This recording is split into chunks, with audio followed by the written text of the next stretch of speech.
and scenes and some scenes. I guess I've said too much, but that's the answer to the question. No worries. I unmuted Linda because Linda, I wanted to ask like what made you put your faith in this production? Well, I really enjoyed the scenes when I first got it. It was a collection of monologues more than a play. Hmm. And so Stu and I got together and kind of reordered them and made it more of a play, more of a linear story rather than just one-off monologues. And from there, we just, as Stu said, we just kind of moved forward. And the production in New York City 11 years ago was so successful. We garnered great reviews from dozens of outlets. And I said, "Hey, Stu, I think this could tour." And famous last words. So we've been touring ever since. I noticed one of the comments, yes, they're paid, but it's not an extreme payment. We get enough to cover our costs, to pay for our stage manager, our travel, a stipend since we have to take off work to tour sometimes. Sometimes it's just a one-off little drive up to Connecticut. Other times we've gotten on a plane and gone out to Utah a couple of times and to Western Illinois and down to Savannah, Georgia. So we do charge, but it's basically to cover our costs.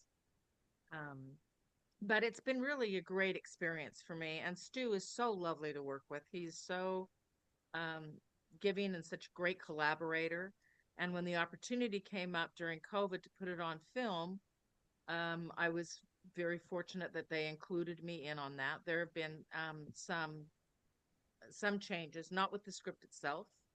Stu's performance that you see here is the same you see on stage, that we weren't able to incorporate the video montages that we had created with a filmmaker friend of mine. So the slideshows footage that you see was incorporated by the film crew.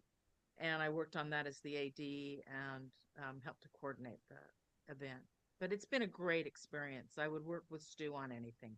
He's such a fabulous guy, and it's very, very heartfelt and very honest. And I couldn't resist. Great. Um, Stu, the funny thing that I remember everybody asking at a theatrical production, whenever you would see one person play, it was, how do you memorize all that? Did you feel, do you, do you, do you feel like that you know the story well enough, it's ingrained in you, it's your story, that you don't have to necessarily have it memorized? You could sort of like take liberties here and there, or do you feel like every night it's the scripted version? Well, I attempt to do the scripted version. Sometimes I knowingly change a word or two here and there, and sometimes unintentionally things happen, and you got to respond to that. But as I was writing these scenes, a lot became absorbed. I never could have just taken it on as a project, just without a long time of preparation, just to memorize. Had I not been working on the text and absorbing it. And today, these days, I have much more trouble learning 10 or 12 lines. I'm older now. And God, you give me 10 or 12 new lines. Wait a minute, Well, it's but also it's muscle memory. I remember whenever we'd be doing different rehearsals, and yeah, if a line got added, your muscle memory is on what's going on. That you're almost rhythmic in what's going on stage, but then you add something else, and it creates this speed bump in your brain, and you just can't quite get over it. I like the phrase speed bumps. I Yeah. know those. Richard Berliner, you had your hand up? Yeah, Stuart, I really appreciate this view of Vietnam, one that I didn't really get when I lived in Vietnam for 3 years in the war. During the war, I was a civilian, humanitarian, ultimately a reporter, and I've just published my memoir called A Different Journey, Vietnam, 1965. Um, and Todd Pastino has endorsed it. But it really talks about my experience as a civilian and the impact on Vietnamese people. But I start off the book with a question: am I a veteran? Because we get asked that all the time at Home Depot or, in the grocery store. And ultimately, I conclude that even though I was exposed in many ways to the soldiers, that I was not a veteran in a literal sense. And the main difference is I chose not to put myself in harm's way. I think you didn't have a choice. And I could leave Vietnam at any time. Obviously, soldiers did not have that choice. That was a big distinction. I think actually I did have a couple of choices. I think I could have gotten employment in that law firm in Vermont, or I could have found another reserve unit. Right. I did ultimately feel that I had to serve, but by that point, it was a draft. And then I could have stayed in the States. I was being given that opportunity, or gone somewhere like Taiwan, because those friends I mentioned in the scenes were at Fort Gordon. These guys didn't want me to go. So there were, and then when I got over there, I wasn't satisfied with just the clerk position. I wanted to go forward. So there were choices involved. William Miller? Well, I got a question for you. In your service, do you have a good conduct medal? Oh yeah, I had those things. I was just checking because from what you were going through, I knew so many people who did that and never got one. I went I through that get. too, and I got one. I didn't know why I got it. I think I know I received some when I got home. I really no longer have them. It was not out of disgust, and and I got some air medals because I spent a lot of time in the air with choppers, and whatever else the normal things were. There was nothing for valor, uh, but I don't have many more, and I regret that to some degree. But I just was they were no longer meaningful when I was trying to start a new life, and I But tend to prune and not accumulate things. well, I will tell you, I totally appreciate this tonight. I I just got my Purple Heart plate back from the state of Texas, and I'm most of my time flying helicopters in Vietnam. So Yeah. I want to thank you for what you put together. It worked. Well, thanks. But to your Purple Heart thing, there's that wonderful organization that exists, and it's out of Vermont. I can't recall the fellows, and I can't recall the title right now, but I've spoken with them several times. This one fellow has this wonderful mission of returning Purple Hearts to the families of those, to the fellows themselves or the women, and or to their families if that's what's possible. Mm. And then they personally deliver them. It's a beautiful organization. It may be called Purple Hearts Reunited, but so I'm glad you've been reunited with your Purple Heart. Well, and the nice thing is, I'm on the Purple Heart Grouping Society. We welcomed home about 20 people from the DNA thing in Hawaii. We brought 2 years ago a Chosin Reservoir corporal back to be buried here. It is a real privilege. Thank you. Thank you. Stu, someone asked in the chat if you had any encounters with donut dollies on your tour. No, I had wished at times, but no, I saw them on one or two occasions, but I suspect they were more involved with officers than us puny enlisted men. Mm. Don't tell a donut dolly that. Well, I just know that I never had any appropriate involvement other than a donut once in a while, I guess. So we've talked on BBC about, write down your story. Well, a lot of vets will write a book or, write a blog post or, even just a chapter or like a monologue. Why a play? Why did your story need to be told in play format as opposed to did you feel like it should have been a book or it should have been, an article? Maybe you're more thoughtful than I was just writing these stories down because I had been pushed to do so and get them out on paper. And then that was what came to me, a one-man show. Hmm. And in fact, I have to tell you something. I hadn't thought about this in a while. A guy approached me after a stage performance of the show in I've forgotten the name of the theater in Westchester County, and he said, "Would you be interested in a film in a musical version. He said, I said, well, he showed real interest in doing it, and he spoke to me once months ago saying he's moving forward. Then he asked if I'd want to be involved, and I said I I might like to, but I said I have to assure you of something. I can't sing, and he said, well, we could work something out or lines like that. And I said, no, I can't sing, and that prompts me to say just one more. I had been cast in a show for the what they call the New York City Fringe Theater Festival. This is about 15 years ago, and they wanted me to play a mayor of some New Jersey city, and he wanted to be a composer. And on stage, he did some singing, and they wanted to cast me as that mayor. And I said, I can't sing. And they insisted, they said, he's not supposed to be able to sing. I said, oh God. And I took the role. It was a nice role. But I repeat, I can't sing. Well, who, damn it, comes to the show that night but the music critic for the New York Times? And other than a few words that she said that were either neutral or mildly positive, she said he can't sing.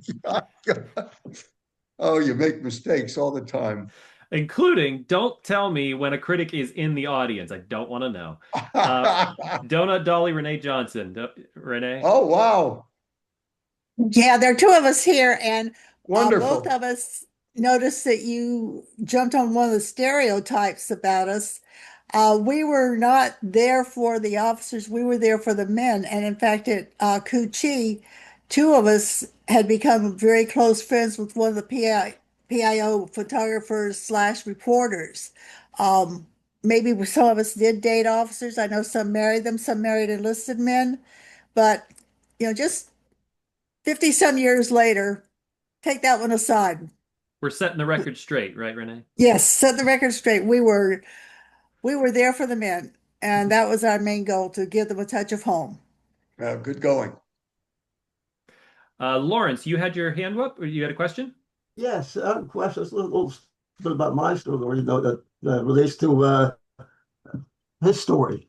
That I was drafted in 1965, and of course I ended up in Fort Jackson, South Carolina, of all places. And I did my basic there, went back there for a radio operator's training, and where did I go next? Fort Gordon.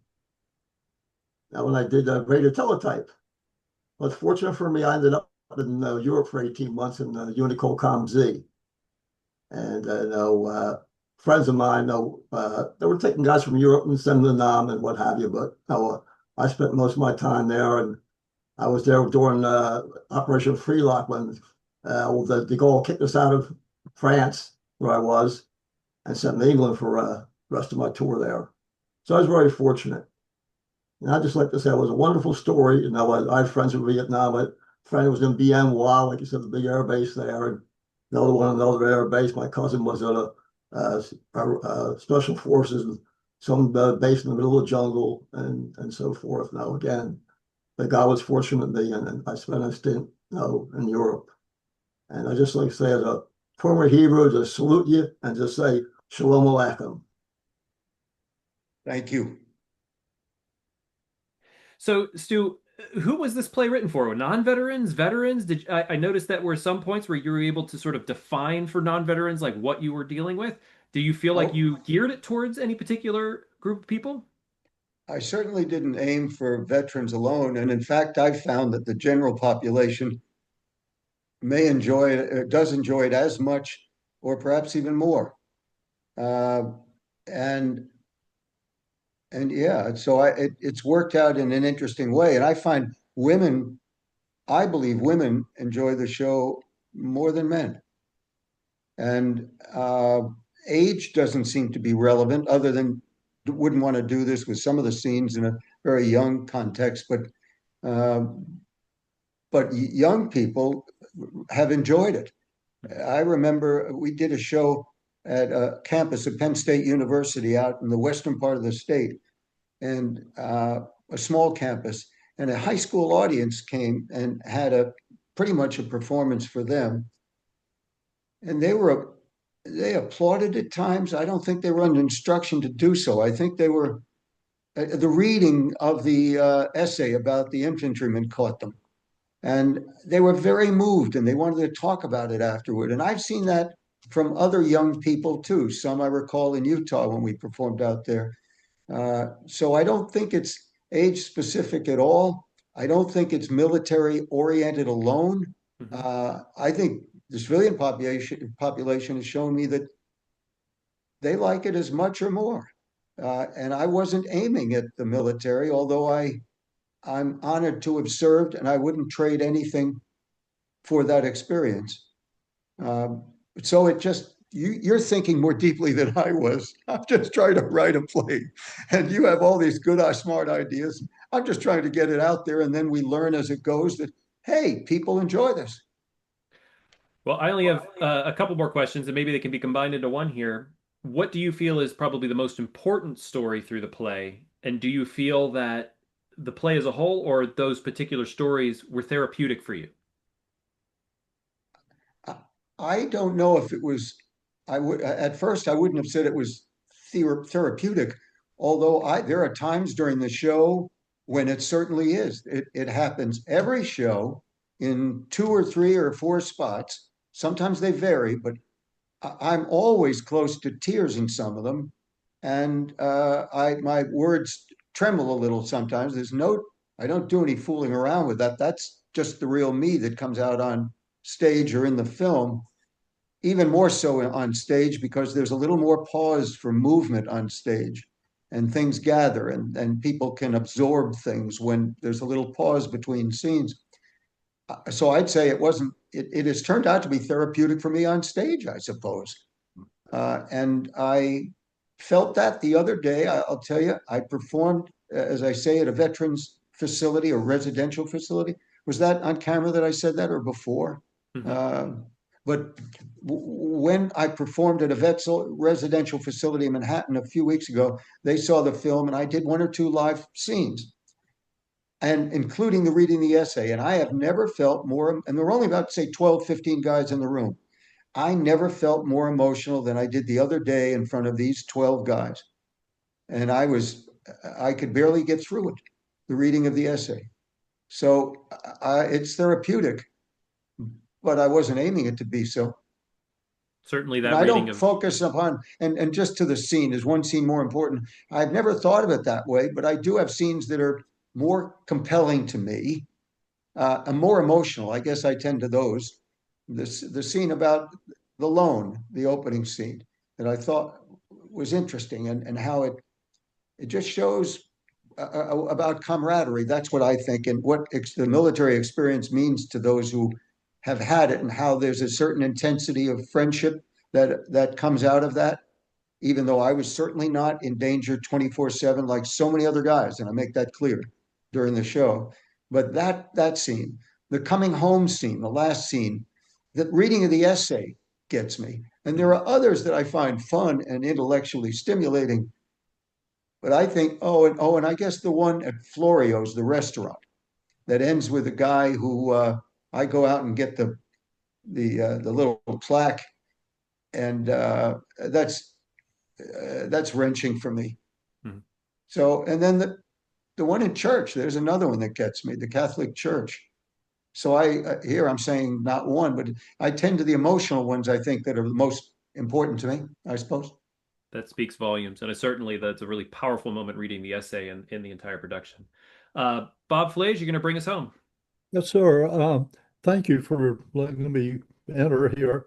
Uh, I might have missed it, but is there a way to show this production to uh, a group of people that you don't, that's not a production, but is this like on disc or something that can be, shown? I'm asking this because I was a student at Florida State when I enlisted in '66. Uh, when I came back, I went back to FSU, and since probably the '80s, they have got a group called the Veterans Alliance, FSU Veterans Alliance, and they cater to veterans. It's an organization. They're part of the school, but what they do is, you know, form bonds with these guys that are and girls that are showing up after, being in service. Yeah. And like I say, it's something that I think, would really benefit. I went to they welcome all of them at the first of the year. They have a big production, and I went and made a presentation of a Seminole, a bronze Seminole that we had in our possession.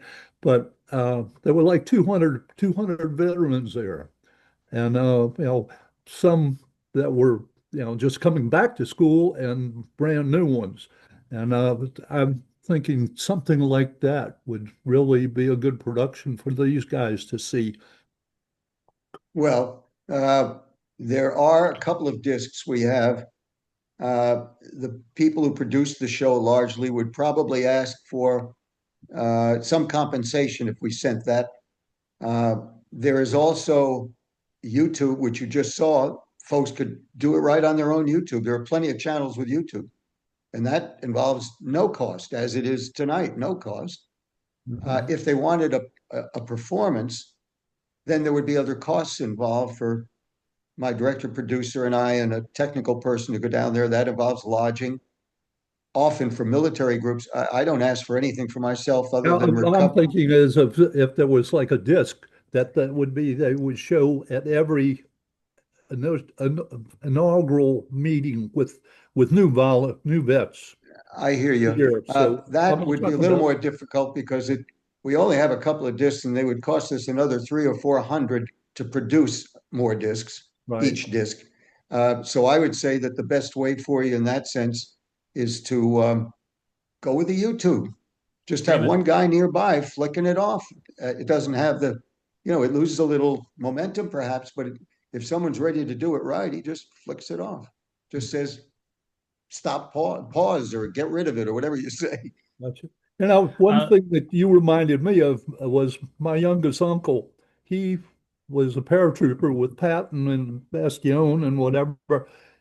When he came back, he became an actor for the University of Buffalo. We did free work with them, and Shakespeare was his favorite. So, Uh-huh. and you reminded me so much of him. It was Oh, remarkable. that's kind. I'm not qualified to do any Shakespeare. I've proven that as well. Linda, did you But want thank to you for the thought. Linda, you, do you want to John. chime in on the disc? Thank you, Bob. Yeah, I mean the disc is not available, but you can also you can buy the movie from like on Amazon. Oh, It's yeah. not expensive. It's a Yeah, that's nominal right. fee. It's under like $20. And depending on which format you buy it on, you can buy it without commercials.